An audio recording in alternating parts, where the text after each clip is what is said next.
The Crusaders' kingdom on the brink by the 1180s, the Crusader kingdom of Jerusalem, once a beacon of Frankish power in the Levant, was a realm in a state of profound crisis. Outwardly, the kingdom appeared to stand as a testament to the success of the First Crusade, with its majestic castles and thriving coastal cities, but internally its foundation was crumbling. The unity that had once propelled the Crusader states to victory was gone, replaced by bitter, often violent feuds between rival factions. The most dangerous of these conflicts simmered between two of its most powerful figures, the hot-headed, aggressive Reynald of Chatillon, a man who had no respect for truces and whose relentless raids on Muslim trade caravans were a constant source of provocation, and King Guy of Lusignan, a weak and indecisive monarch whose authority was constantly challenged. These internal fractures created a perfect storm of political instability, making the kingdom vulnerable at its most critical moment. To the east, a new unified power was rising,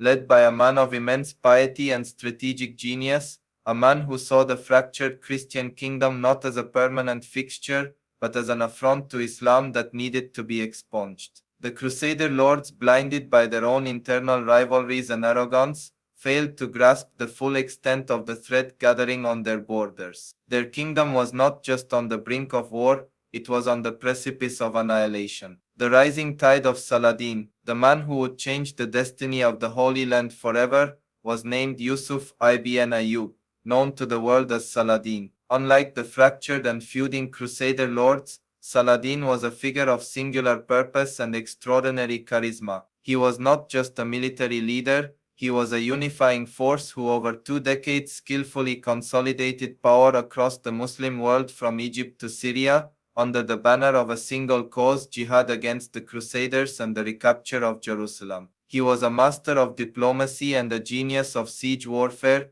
but his greatest strength was his patience and his strategic mind. He understood that a direct assault on the heavily fortified Crusader castles was a costly and often futile endeavor. Instead, he preferred to let internal rivalries and overreach lead the Crusaders into a vulnerable position, where he could then deliver a crushing, decisive blow. He meticulously built his army not just in numbers but in discipline and morale, instilling in his men a sense of shared purpose and a deep-seated belief in their holy mission. Saladin's ultimate objective was not just to defeat a Frankish army but to reclaim Jerusalem, a city considered holy by Muslims for centuries, a goal that transcended politics and appealed to the deepest religious passions of his followers. His patience was a weapon, and in the summer of 1187 the arrogance of the Crusader kingdom would finally give him the opening he had been waiting for. A fatal march into the desert. The fatal error that led to the Battle of Hattin was not a single moment of misjudgment, but a series of catastrophic strategic blunders rooted in hubris and internal conflict. In July 1187, Saladin laid siege to the Crusader fortress of Tiberias, a deliberate provocation.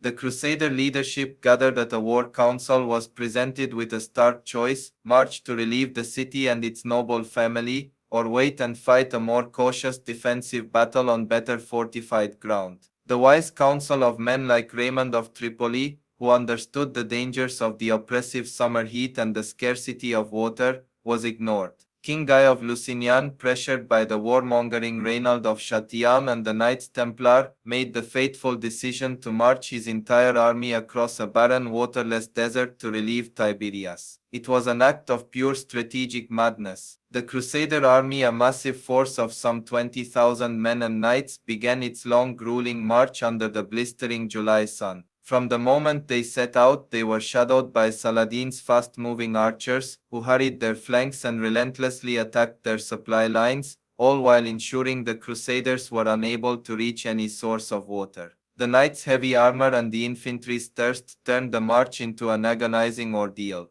The army was exhausted, demoralized, and dangerously dehydrated before a single major battle had even been fought. They were walking into Saladin's trap, their fate sealed by their own foolish pride and fatal miscalculation. The battle and the decimation, the morning of July 4, 1187, dawned as a day of reckoning. The Crusader army, broken by thirst and the continuous harassment from Saladin's forces, found itself trapped on a dusty plateau near a volcanic feature known as the Horns of Hattin. Saladin had brilliantly chosen his battlefield. He had encircled the entire Crusader army, cutting off their path to the life-giving waters of the Sea of Galilee. As the sun rose higher, the heat became unbearable. Saladin's archers on horseback unleashed a relentless barrage of arrows on the parched, exhausted, and maddened Crusader knights. To make matters worse, Saladin ordered his men to set fire to the dry grass and brush around the Crusaders' position, a psychological and physical weapon that filled the air with blinding smoke and searing heat,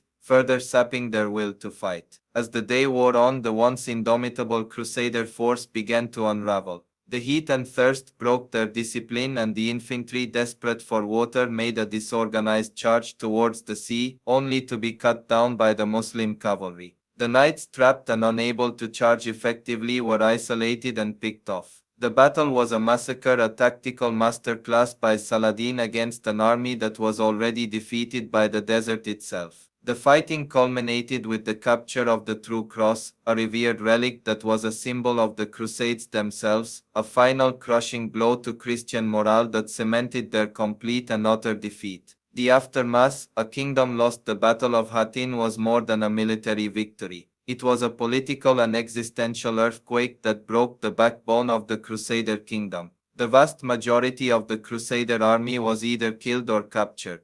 King Guy of Lusignan and Reynald of Chatillon were brought before Saladin. The Sultan, a man renowned for his clemency, spared King Guy, acknowledging his status as a king, but the fate of Reynald was different. He was offered a cup of water which he drank, but Saladin refused to allow him to offer it to Guy, as this would have put him under the protection of Muslim hospitality. Saladin then personally executed Reynald for his repeated treachery and his raiding of Muslim pilgrims. The victory was so complete that the major cities and castles of the Crusader kingdom, with their garrisons completely annihilated at Hattin, were left virtually undefended. Within months, Saladin marched his victorious army from one city to the next, taking them with little resistance. On October 2, 1187, he entered Jerusalem, reclaiming the city from Crusader rule after 88 years. The Battle of Hattin stands as a stark and powerful lesson in military history, a testament to the fact that strategy and logistics can be far more powerful than sheer force of arms. It demonstrated that even an invincible enemy can be destroyed in a single day, not by swords and arrows alone, but by a fatal mistake, a strategic trap, and a masterfully executed plan that used the very forces of nature against them.